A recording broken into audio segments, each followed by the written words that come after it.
angels we have heard on high, sweetly singing o'er the plains, and the mountains in reply, echoing their joyous strains.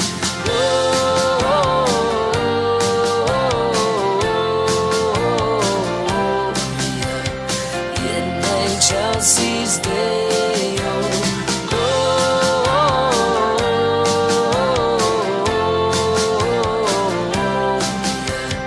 in Chelsea's day.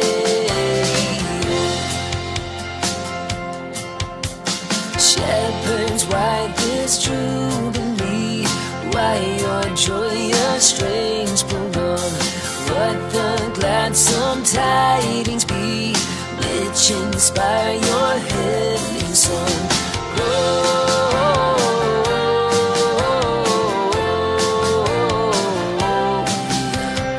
In Chelsea's day,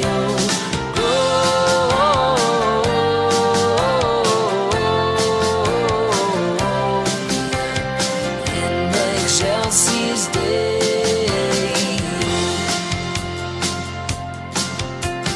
Come to Bethlehem and see Christ, whose birth the angels sing. Come, Christ the Lord, the newborn King.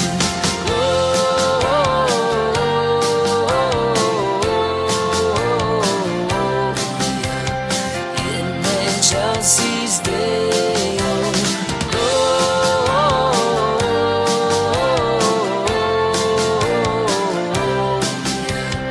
in Chelsea's day.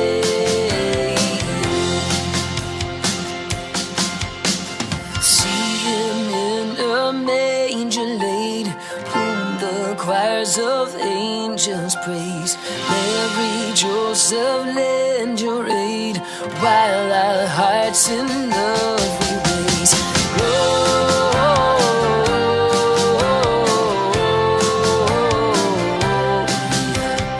In Chelsea's day,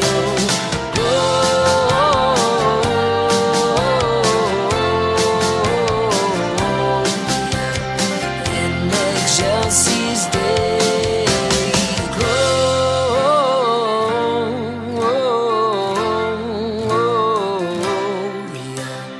in Chelsea's day.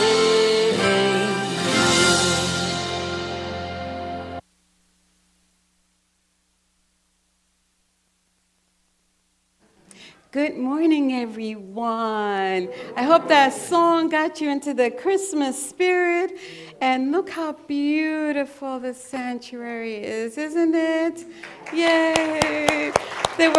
We had so many helpers here yesterday. It was lovely. And then we had other helpers delivering little bags. We had a lot of little elves at work. So I want to say thank you to each and every one of you that loaned a hand and helped to make our spiritual home so beautiful and bring good cheers to those that are at home. So thank you for doing that. And welcome. Welcome to everyone. If you're visiting here for the very first time, know that you are in a beautiful community that's full of love. And our mission here is to create a loving, healing, accepting community. And we do that through prayer and education and sacred service. And that's the beautiful thing that I love, that I saw that sacred service happening, throughout the week and in preparation for this day. So I'm excited. Are you? Lots to do, but we will get it through, and it'll be done with lots of love and lots of joy. So I want to get right into the service today and invite you to get yourself really nice and comfortable as we set the intention for this morning. And gently close your eyes.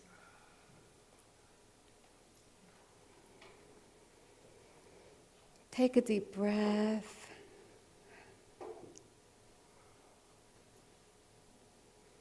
And just linger in the silence for a moment.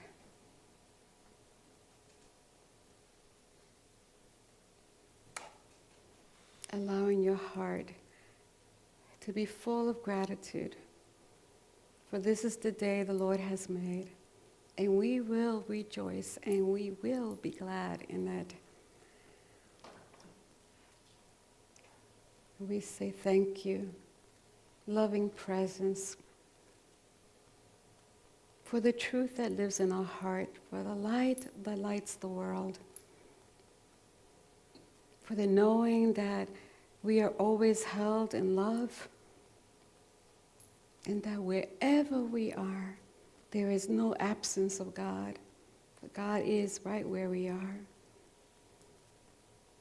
And so with an attitude of gratitude, we enter our moments together, releasing any cares of the morning or anything, just allowing the mind to be still and quiet and here and now. For it is in the here and now that we can hear your sweet voice of Spirit. So with open hearts, open minds, fully receptive, we come together this morning, anticipating, waiting joyously for that which is ours to receive this day, and then be able to go out shining our light even brighter than ever. So thank you, God. Thank you. And so it is. And so before we actually say our oneness affirmation, turn to your neighbor, elbow bump, say hello, welcome, Merry Christmas, whatever, Just, and then take a deep breath and turn around to our YouTube and Facebook family and say, good morning, YouTube and Facebook family. Hello and welcome. Welcome. We have a whole community that watches us online, and that is so beautiful to see. So I am just going to ask you to join me now in saying the affirmation of oneness. There is one power and one presence in the universe and in my life. God the good, all-powerful, all-knowing, everywhere present, right here, right now, God. Namaste.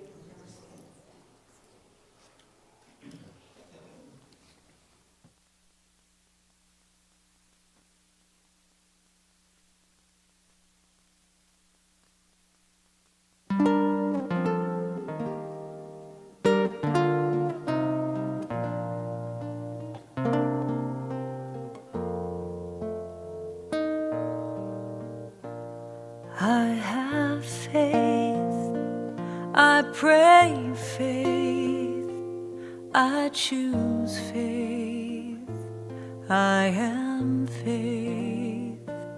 I have faith, I pray faith, I choose faith, I am faith. I have hope, I pray hope, I choose hope, I am hope. I have hope, I pray hope, I choose hope, I am hope. When I trust and I let go, I know all is well.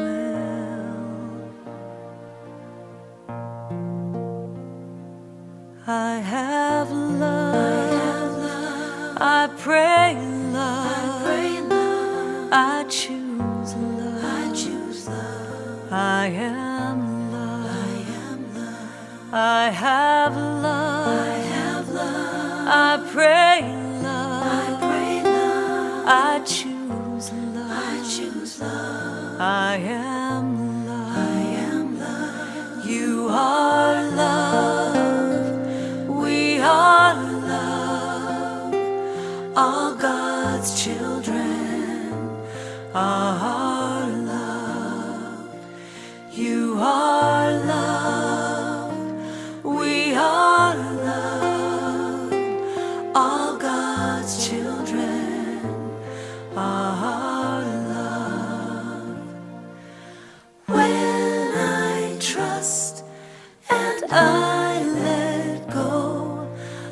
know all is well. When I trust and I let go, I know all is well.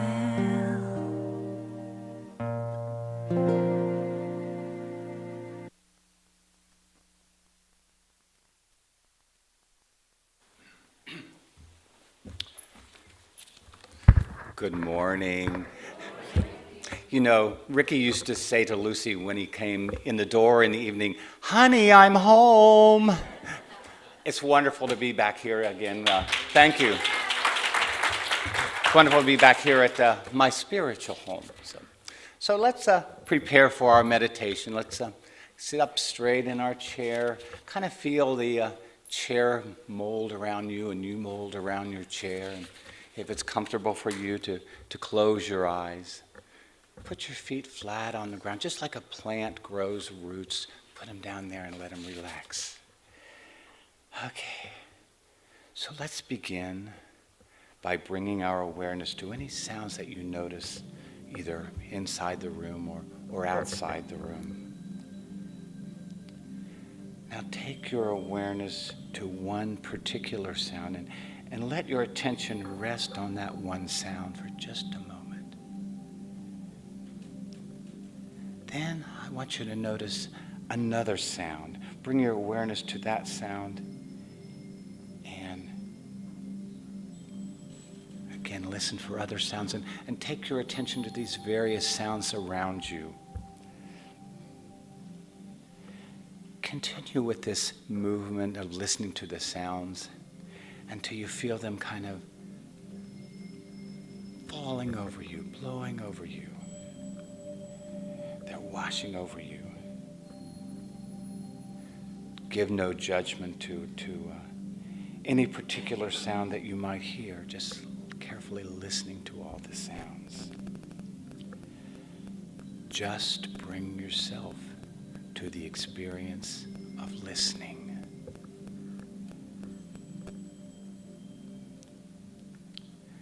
Then become aware of the body as you sit in your chair. Notice where your attention is drawn to first. Are you aware of some discomfort in your body? Are you conscious of the air that's circulating around your body or blowing against your skin? Notice sensations in your body, like any tingling you might feel or any numbness that you might feel. Or to different parts of your body that might feel warmer or cooler. Notice those experiences. Allow the awareness to scan over your body, noticing anything you feel, and allow it to be as it is. Now bring awareness to your breath. Notice where you are most conscious of your movement as you breathe on your body. Notice how your body as you moves, as you breathe in and breathe out. Notice the temperature of the breath as you inhale and then exhale. Become fully aware of all the aspects involved with the breathing.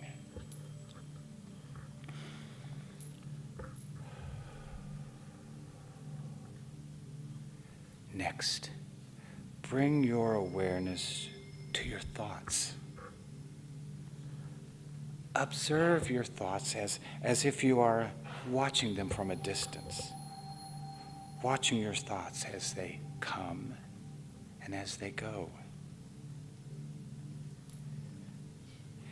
If you become aware of your mind being kind of busy or monkey mind, just let it be exactly as it is.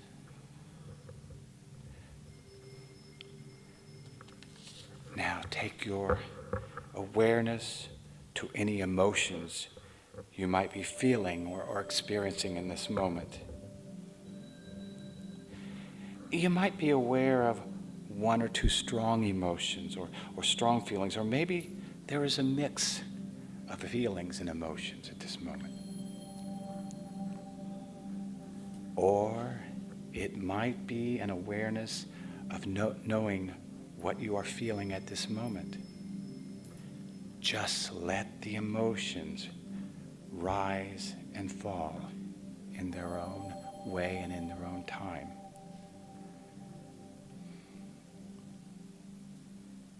Now bring your awareness to all of these experiences. Notice the sensations that you are aware of right this moment. The experience of being in your body, the experience of breathing, and the thoughts and feelings that are present at this moment, right here, right now.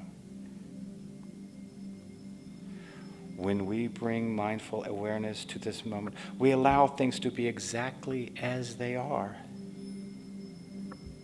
Nothing needs to change. Everything is okay just as it is in this moment. And saying to yourself under your breath, I am here. I am present. I am mindfully aware of this moment. I am here. I am present. I am mindfully aware of this moment.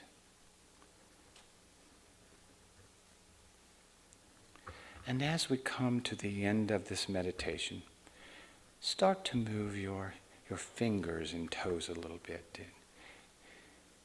And listen to that breathing. Feel that breath coming in and out. Feel the emotions and the feelings. And when you are ready, gently blink your eyes open. Right here, right now. Thank you, God. Namaste.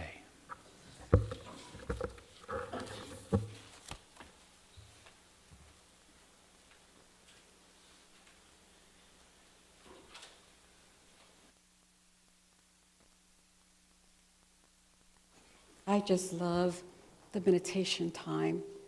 Kind of brings you to the here and the now, relaxes the mind, quiets the heart. Just beautiful, Gary. Thank you. Thank you. So, gosh, don't you feel like this year is going so quickly? My goodness, we're here at Christmas again. But this time it feels just a little bit different. I don't know about you, but for me it feels a little bit different. As I gathered, with family and friends this Thanksgiving, I felt like there was a shift. There was such joy and gratitude for our ability to be able to do that. We haven't done things like that in quite a while. And then I went to my Facebook page to check in on my family, and everybody was gathered around their tables, and everyone seemed so joyous. And I realized that we were holding the earth with this attitude of gratitude, this energy of gratitude that always draws to us a greater good.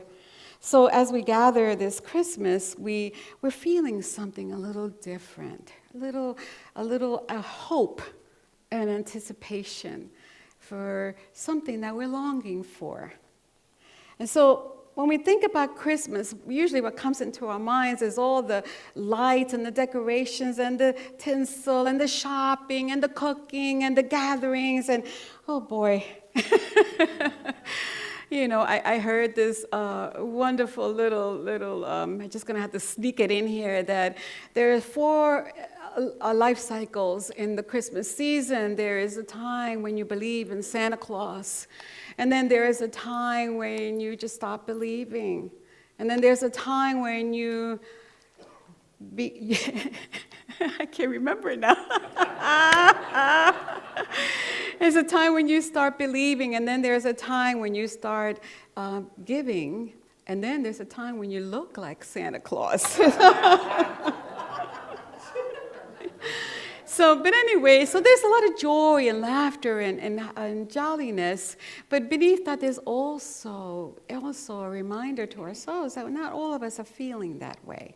And so we want to be mindful of that, as we journey to the light. And what does that mean? That's what the Advent season is really all about. We talk about Advent, and sometimes we really don't understand what it means, Advent is not a time to birth the Christ, because the Christ is never born to anyone. It's to everyone. It's always has been and always will be. Always. The Christ is what makes it possible for things to be born. It's the allness of what you are. It is your beautiful divine nature. The sum total, the everything, the allness about your authentic self, who you truly are. Because we misidentified ourselves. We think we're this body, but we're not. This is just like a spacesuit that carries the light. And so during the Advent season, we sort of dedicate ourselves to reacquaint ourselves, to become aware once again of that light that is the Christ in us, the light that we are, the light of the world that Jesus said, you are the light of the world. And Advent is for everyone and for every day. It's not confined to Christmas. We can always make that journey to the light. Just as Mary and Joseph made the journey to Bethlehem, we're given an opportunity every single day to make a journey to our inner Bethlehem. And what is that Bethlehem? The word Bethlehem means bread. It means it's a place of substance within us. It's a place where the totality of the universe exists. And we are being called during this season and almost every single day to make that journey to the place of substance within us, a place where there is spiritual life, a place where the light of the world shines for all. There's no denomination that has privilege over that light, and no people. The light is a cosmic light, a light for everyone, and we call that light the Christ. And so this morning, this is our Advent wreath, and it's round because it symbolizes our wholeness. There's no beginning and there is no end. Our life is eternal in Christ. And we light up the two candles, one representing faith and one representing peace this morning. Because we want to be able to remember that the light within us is always guiding us to know it more deeply, more profoundly, more intimately. You see, that light is really the divine love that leapt from the sacred womb and into the heart of humanity. It's the love that we say is the love incarnate. It's the source of our hope, the light bearer of our truth, always our guiding light, always. So I don't know about you, but when I was a little girl, we got read the Christmas story every Christmas. And I used to love that story. But I love it even more now because I understand that story is about our very own journey. It's about us, just like every other story is about us in the scriptures. And it begins, if you remember, with the angel Gabriel. Remember? Angel Gabriel shows up to Mary and he says to her these words, Mary, full of grace. Wow. Thou art highly favored. The Lord is with you, and you will conceive in your womb and bear a son, and you will name him Jesus. And Mary doesn't hesitate. Mary just opens her heart to what she has just heard. And she says, "Here I am, Lord. Let it be according to your word." When I read those words, I remembered that, I'm sure that Mary was recognizing what she was saying was going to actually, the accepting, surrendering to that call, was actually going to turn her world upside down completely. You see, Mary was engaged to be married to Joseph. And like any bride, I'm sure she was thinking about, oh, what would life be like with Joseph? What would my home be like? How many children will we have? And I'm sure that she was thinking about all these things. And I'm sure that I could imagine that she felt a little bit afraid and a little bit confused, because in our human nature, that would be something that we would feel. You're asking me to give up everything that I'm dreaming of. But she didn't. She said, "Here I am, Lord. Let it be according to your word." And it occurred to me that to those who are grounded in faith, to know the source of their being, there is no explanation required. She didn't need the angel to explain anything. She said, "Yes, here I am, Lord." And in our own lives, think about our own lives. How many times we've had to give up on a dream. It's hard to give up on a dream, isn't it? Something that perhaps you've been pursuing. And sometimes you give it up because you have to give it up because you have no choice. I think for me, the hardest dream that I had to give up was not having my Danny, my beautiful son, who was 10 years old. My beautiful son. I had imagined that he would grow up and fall in love, and probably his wife and I would not agree who loved him more, who knows, and he would have children, and I would be a grandma, and those were my dreams. But it was not meant to be. Danny transitioned when he was 10 years old, and there was nothing I could do. I could not revive that dream whatsoever. All I had to do it took time, was to surrender to a higher power than me, because I could not imagine my life without him in it. But the higher power in me, when I surrendered, when I said, I can't do it, I know there is something greater in me that can help me. And I had the faith that that would work.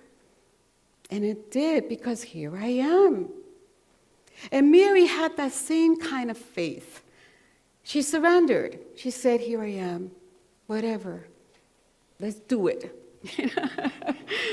So the Nativity story is really a story about hope and faith, but it's also a story about surrender. It's about surrendering ourselves to a greater vision, something that is greater than we have called ourselves and our limited self to be. And although the story is really not historically accurate, honestly, it doesn't matter, because it offers us so many valuable lessons. It teaches us to listen to the inner guidance that we have within.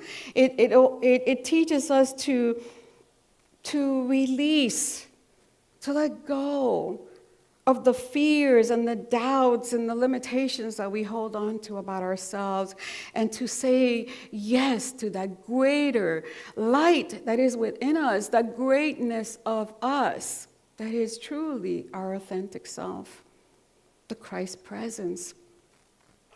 And it teaches us to bring forth sort of a marriage, figuratively speaking, of the head and the heart. Bring a marriage of wisdom and love. And it teaches us about being in a new way in the world. As Jesus said, "You are the light of the world." And the story continues with Gabriel tells Mary that Elizabeth, her cousin, who was thought to be barren is now a child. Talk about Elizabeth having faith. She never gave up the promise that she would bear a child. So she bore the child John the Baptist, where everybody kind of knows of John the Baptist, I hope anyway. And John the Baptist is really a symbol of hope, really, when you think about it. He was conceived by a woman that was just too old to have children. She's too old. Everybody has said she'll never have children, you know. And yet here he was conceived, a physical evidence of the hope that she had held in her heart, the faith that she had. And so he becomes like the forerunner of the Christ, the forerunner that gives way, that has hope give way to faith. Because you see, hope is based on expectations, but faith is not. Faith is a conviction, an assurance that something greater is there, not a hope, but something is greater. Hope looks at the outward. Faith looks at the grounding within, that light that is in us. And so he becomes the forerunner. And in our lives, in our own personal lives, I remember the story is always about us. In our lives, it is the ego that needs to give way to the Christ presence. That ego in us that must decrease so that Christ's presence the light that is in us can increase. It needs to come under the submission of the presence that is within. So how do we do that? We do that a little at a time, releasing those fears, like I said, our thoughts and limitations and our feelings that tell us that we are not that light, that we can't possibly be that. How can I possibly be that when I'm flawed? Because you're not flawed. Your thoughts have told you that, but you're not. You're something so much greater. Hope must give way to faith. Ego must give way to the Christ. They say that faith in the book of Hebrews is the assurance of things hoped for, the conviction of things not yet seen. Take that in. It is the assurance of things that you hope for and the conviction of the things that you have yet not seen. You may not have yet recognized that light in you, but have faith, and that will guide you to it.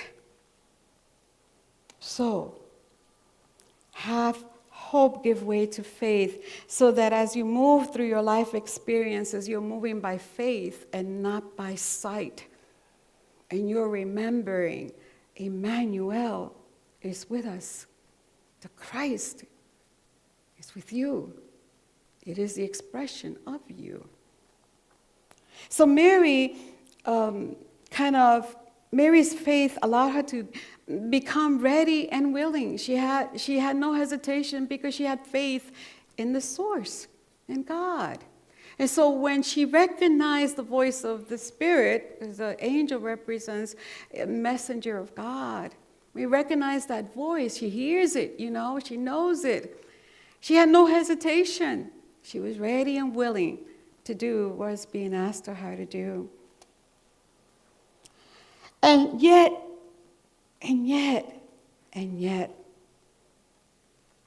she did it even though she knew that the life that she knew would end, and possibly literally her life would end. Because in those days, a woman who was conceiving a child without a husband was terrible, could get stoned. And yes, she did it.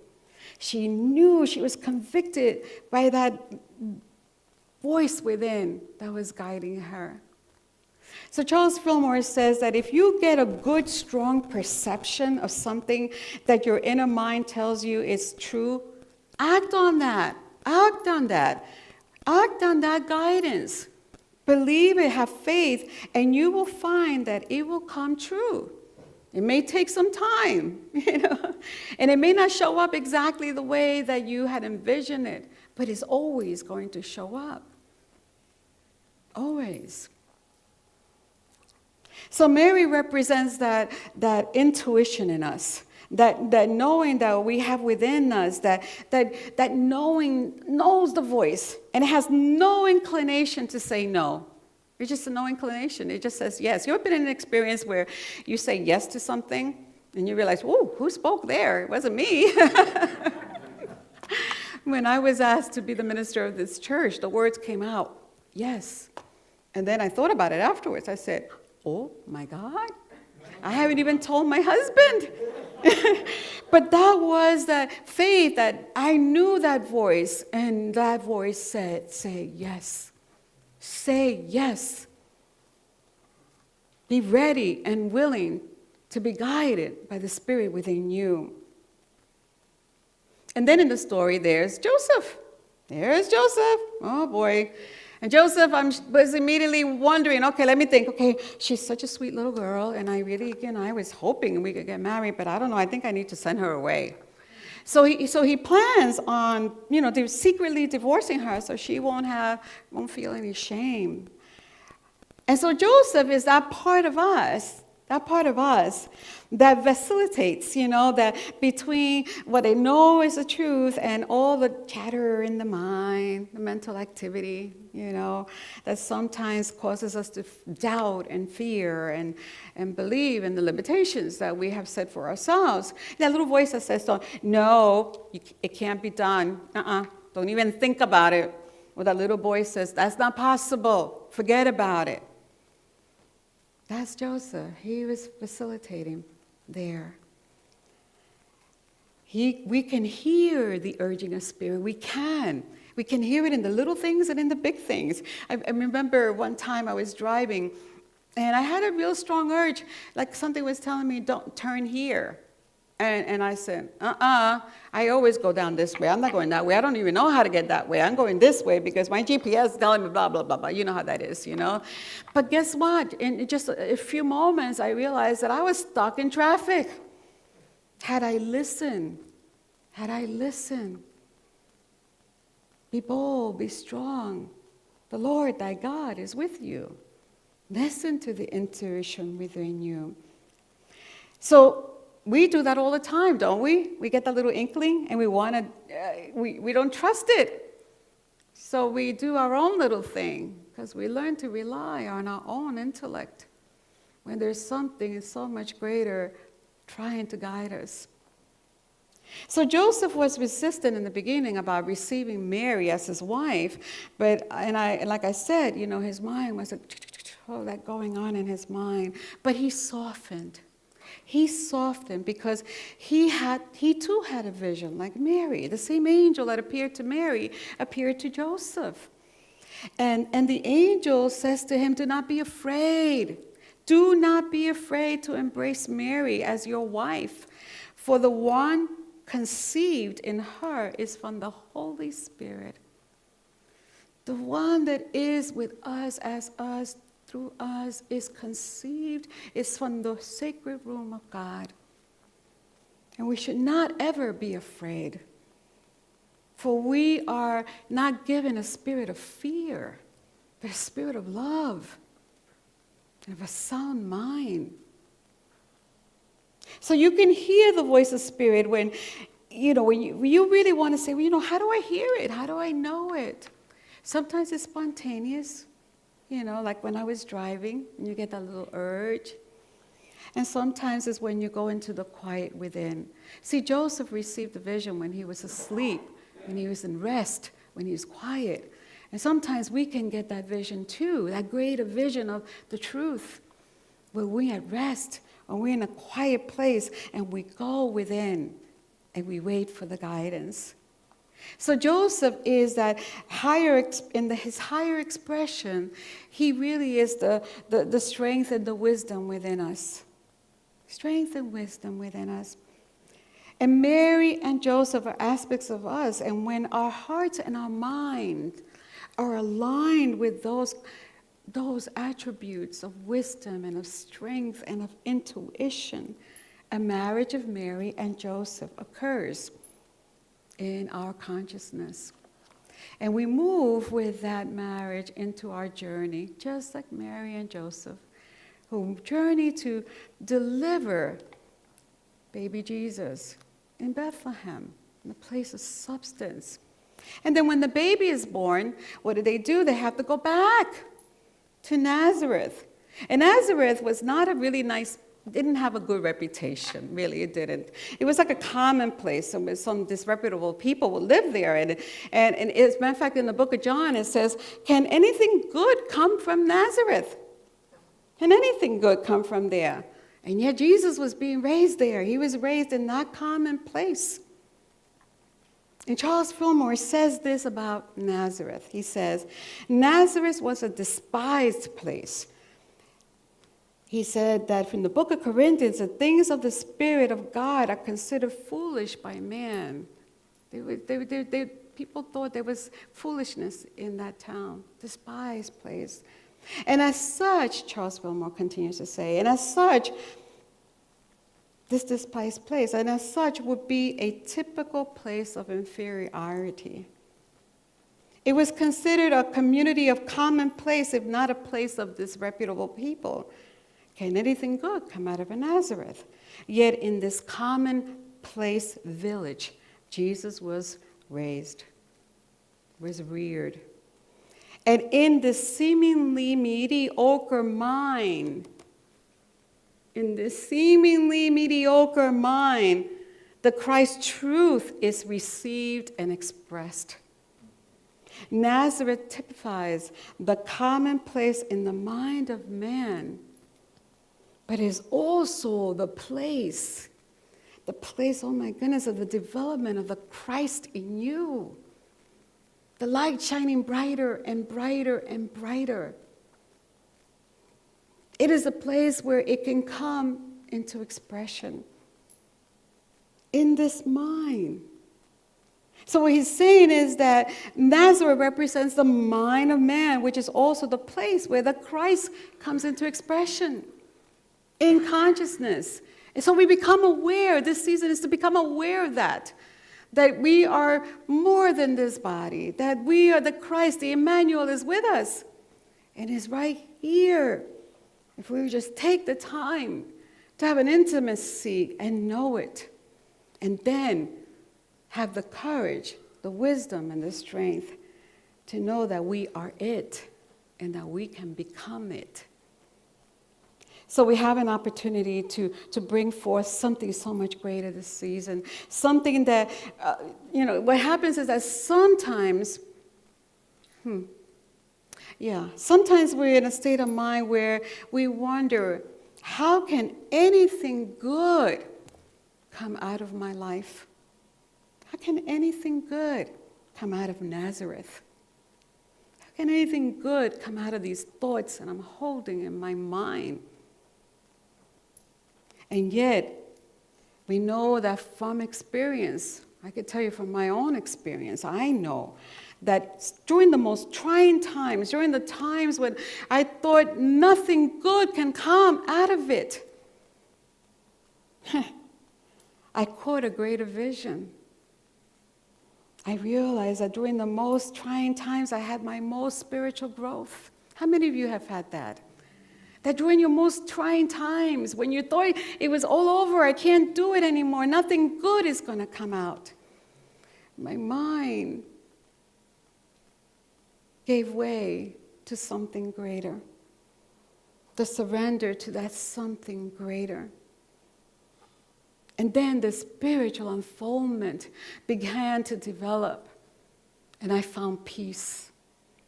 Peace in the midst of my difficult storm. And it happens over and over again because every single day you have to go and connect and know and have intimacy and nurture and cherish and allow it to develop the light that is in you. So, like Mary and Joseph, we need to embrace that We need to know that we need to nurture it and care for it. Just as Mary and Joseph cared for Jesus, we need to nurture and care for that higher self and have the sacredness, see life as a sacred, sacred, sacred experience. Because you are a spiritual being having a human experience. I say that all the time. And what's more important is that the world is waiting for the light that is you. The light that is you. We keep saying we want more peace. Oh, we want peace in the world. We want violence to stop. We want this, we want that, we want the other. And the world awaits, just like the Hebrews awaited for the Christ Messiah to liberate them. But guess what?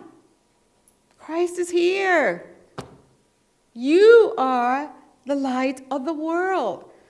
Jesus said it. You are the light of the world. You are that Christ. The Christ is not a body or anything like that.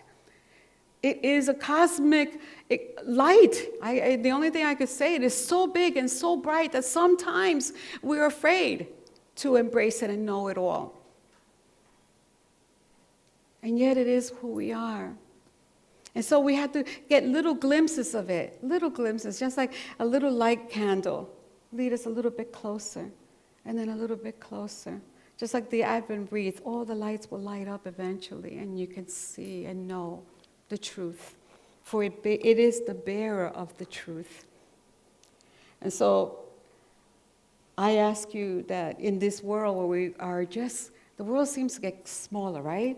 It used to be that we never knew what was going on the other side of the world. We had no idea. And now just with a click of a button, you can find out everything that's going on in other parts of the world. So the world has become so much smaller, and yet the need for peace, for love, for forgiveness, for all those things are of the Christ. The need for those things have become so much greater. And for that to be born in the world, for that peace, for that love, for that forgiveness, for all that to be born in the world, we need to acknowledge it in us and allow it to develop in us. The world that Jesus was born into was just almost similar to the world we're in now. There was violence and extreme cruelty and all kinds of stuff. And then a new life full of light, the Christ, came into the world and taught about love and compassion. And that Christ is still alive in each and every one of us. And so this Advent season, I'm going to ask you to do one thing. And thanks you to think often as you go through your day, as you do your thing. I invite you to think of this idea pretty often. Christ is born in me. I am the reflection of the Christ. Christ is born in me. When you're in the supermarket and getting agitated, Christ is born in me. Okay? When your significant other does not agree with you, Christ is born in me. I am the light. I am the peace. I am the love. I invite you to do that this week. Would you do that for me? Would you practice that? Thank you. Today I say the Christ in me, this Christ light, this beautiful, magnificent, powerful, great, authentic self that I am, honors and recognizes the Christ in you. Namaste.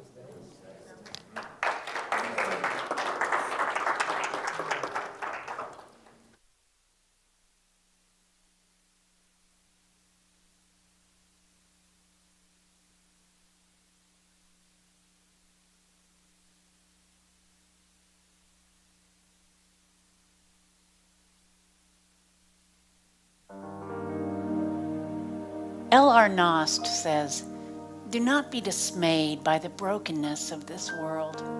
All things break, and all things can be mended, not with time, as they say, but with intention." So go, love intentionally, extravagantly, unconditionally. The broken world waits in darkness for the light that is you.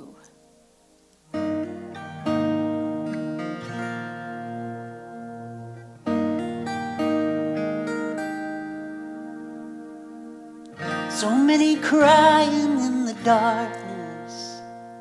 Anger and hate are building walls. In the shadow of the heartless, blind to what connects us all. This broken world awaits the light that is you, a light that is you. We're all looking for a Savior who'll turn the darkness into dawn. But when we join hands with our neighbor, we become that beacon shining on. This broken world awaits the light that is you. You are the light. You are the light. We are not entering the tomb. We are exiting the womb.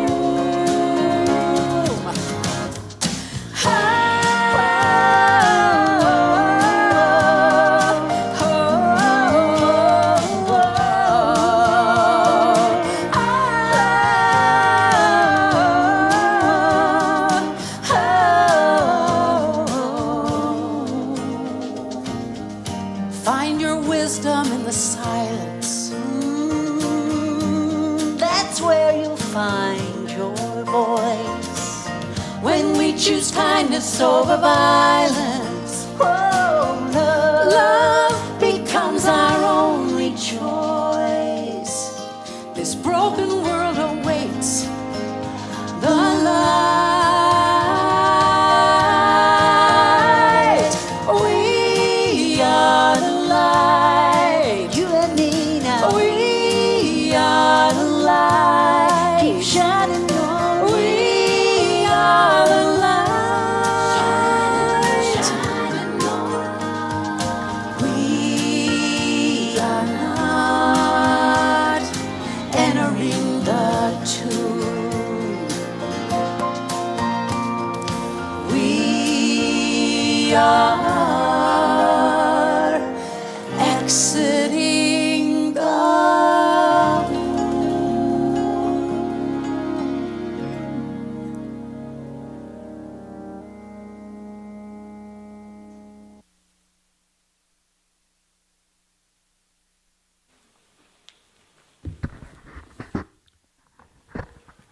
I am the light that illuminates the world. Say that. Say that. I am the light that illuminates the world. It's that time in the service where we give thanks and share our gratitude. Gratitude for all the abundance that our spiritual home provides for us.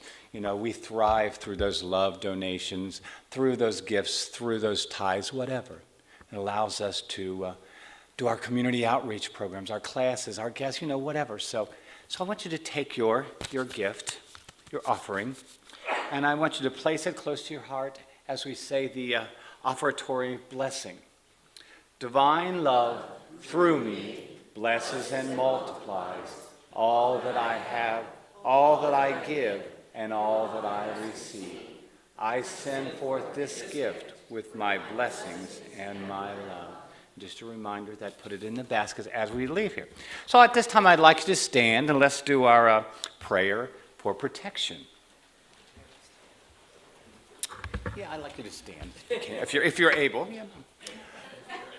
The light of God surrounds us.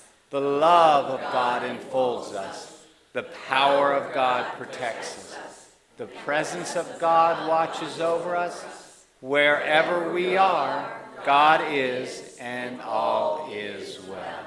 Thank you. Bless you. So I have a couple of final announcements for you. Thank you for being here with us today.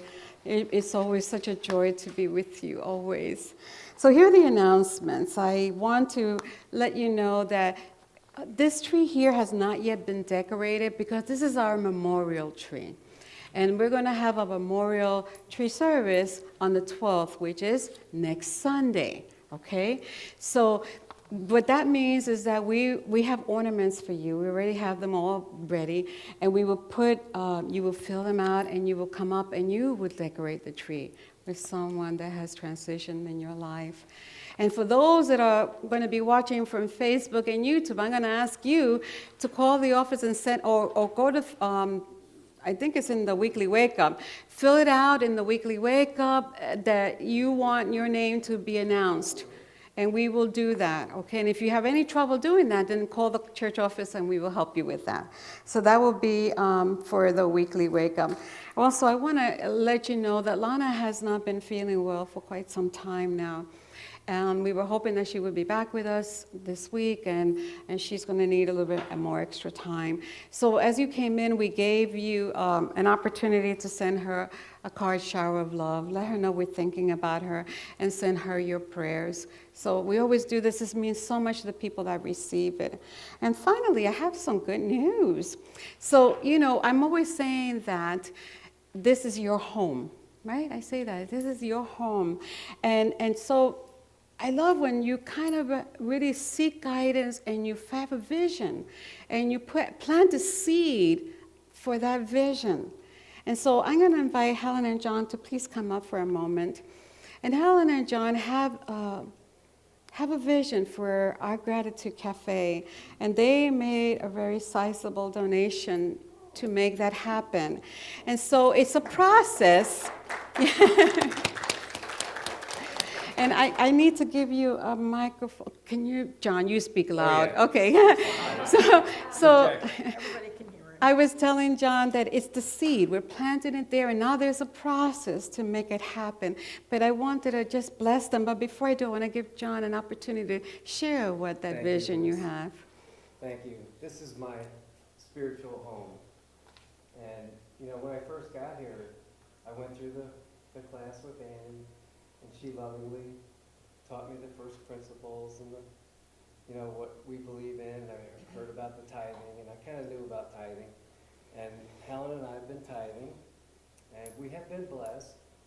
And I wanted to bless the church with a gift, and this is a seed. And I've been talking with Joe about the kitchen for a long time. I would love to see a full kitchen. So it's not just a warming kitchen. And as a family, we can go to our fellowship hall and cook whatever we want and eat whatever we want and have, the building codes and all that stuff taken care of. And this is a seed. It doesn't take care of the whole bill for that project, but this is a seed. And as it's planted, I believe that God, I have a lot of faith, and I believe that God can multiply the seed more than I could have ever imagined, and do amazing things through this family and our kitchen. And so this is a seed, and we give it so grateful. I'm grateful for the Fillmores who started this 100 years ago, and all the founding mothers and fathers that built this church, and for Marcia and all the pastors that have gone before, and for Luce. Luce took me into her heart when I first met her. And we have so much in common. And Joe, he's like a dad to me. Older than my father. Way older than my father. Thank you, John. And I just want to tell everybody that I love you guys, and I feel this is my home. Thank you.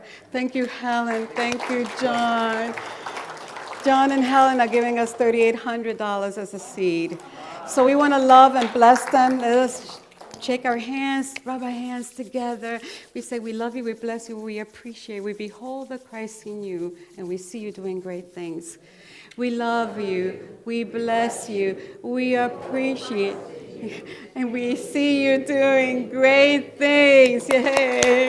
And then where is my Julie? Julie, come up quickly, because we always have a little, we have a child in our midst, and I should have brought her up at the same time. We're just going to get to do it twice. So we do it twice. We're going to bless Julie. We see her doing amazing, wonderful. We see her just shining her light beautifully. So Julie, We love you, we bless you, we behold the Christ in you, and we see you doing great things. Yay! Have a wonderful week. I'll greet you in the back. Thank you, everyone, for being here today.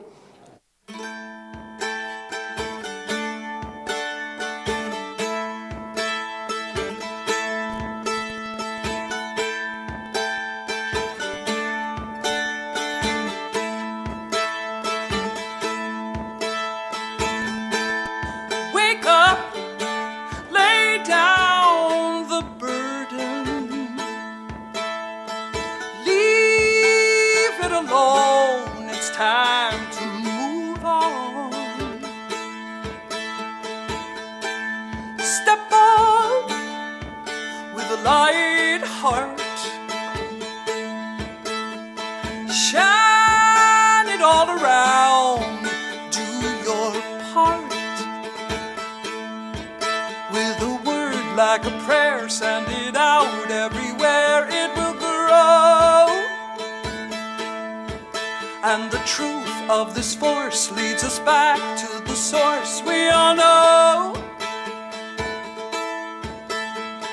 Live out the best real life. Live out the best real life. Take a chance, reap the reward. It's yours to be had, what you're looking for. Make it all as you go along. No one can say what's right or what's wrong.